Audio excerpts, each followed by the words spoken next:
हर हर महादेव। नमस्कार आप सभी को। मैं हार्दिक आप सभी का स्वागत करता हूँ हमारे इस YouTube चैनल पर जिसका नाम है धर्मोरक्षणा। अनंत काल से सनातन धर्म अपने इतिहास और उसकी विशेषताओं के लिए जग प्रसिद्ध है। हम आपके लिए सनातन धर्म से जुड़े साहित्य, विज्ञान, देवी देवताओं के महात्म्य और अन्य शास्त्र जो हमारे ऋषि मुनियों द्वारा रचित अथवा लिखित है, उन सभी की जानकारी आपके लिए यहाँ प्रस्तुत करेंगे। इस कलयुग में हर एक तक हमारे प्राचीन ग्रंथ, वेद, पुराण, उपनिषद और अन्य साहित्यों के विषय में रोचक जानकारी हम आपके लिए यहाँ प्रस्तुत करेंगे। आशा करते हैं हमें आपका सकारात्मक प्रतिसाद मिलता रहेगा। हर हर महादेव। रुद्र संहिता द्वितीय खंड चौथा अध्याय कामरति विवाह। नारद जी ने पूछा, हे ब्रह्मा जी, इसके पश्चात क्या हुआ? आप मुझे इससे आगे की कथा भी बताइए। भगवान काम और रति का विवाह हुआ या नहीं? आपके शाप का क्या हुआ? कृपया इसके बारे में भी मुझे सविस्तर बताइए।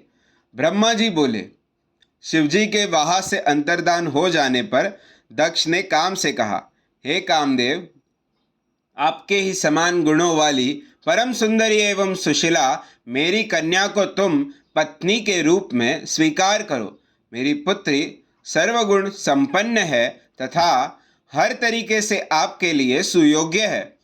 हे महातेजस्वी मनोभाव, यह हमेशा तुम्हारे साथ रहेगी और तुम्हारी इच्छानुसार कार्य करेगी। यह कहकर दक्ष ने अपनी कन्या, जो उनके पसीने से उत्पन्न हुई थी, का नाम रति रख दिया। तत्पश्चात कामदेव और रति का विवाह 16 संपन्न हुआ। हे नारद, दक्ष की पुत्री रति बड़ी रमणीय और परम सुंदरी थी।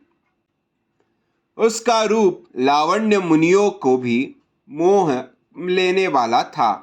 रति से विवाह होने पर कामदेव अत्यंत प्रसन्न हुए। वे रति पर पूर्ण मोहित थे। उनके विवाह पर बहुत बड़ा उत्सव हुआ। प्रजापति दक्ष पुत्री के लिए सुयोग्य वर पाकर बहुत खुश थे। दक्ष कन्या देवी रति भी कामदेव को पाकर धन्य हो गई थी।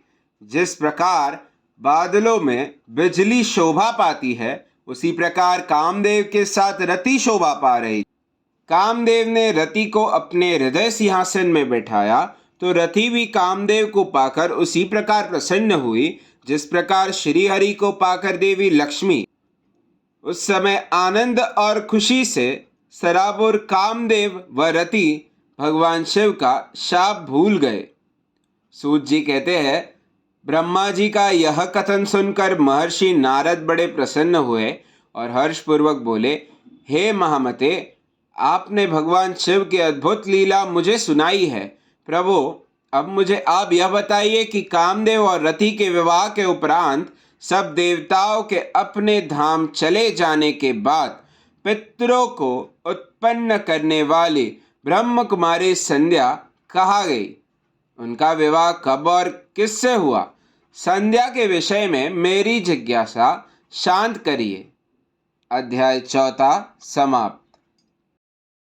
हमारे कार्य की सराहना करते हुए हमारे इस YouTube चैनल को सब्सक्राइब करें, शेयर करें और लाइक करें। हमारे कार्य मानव जाति के हित हेतु अधिकांश मानव जाति तक पहुंचाने के लिए हमारी सहायता करें। भविष्य में हमारे सनातन धर्म के विषय में जानकारी प्राप्त करने हेतु हमारे साथ यहाँ बने रहिए हमारे इस YouTube चैनल पर जिसका नाम है धर्मोरक्षणा। धर्मो रक्षति रक्षितः। हर हर महादेव।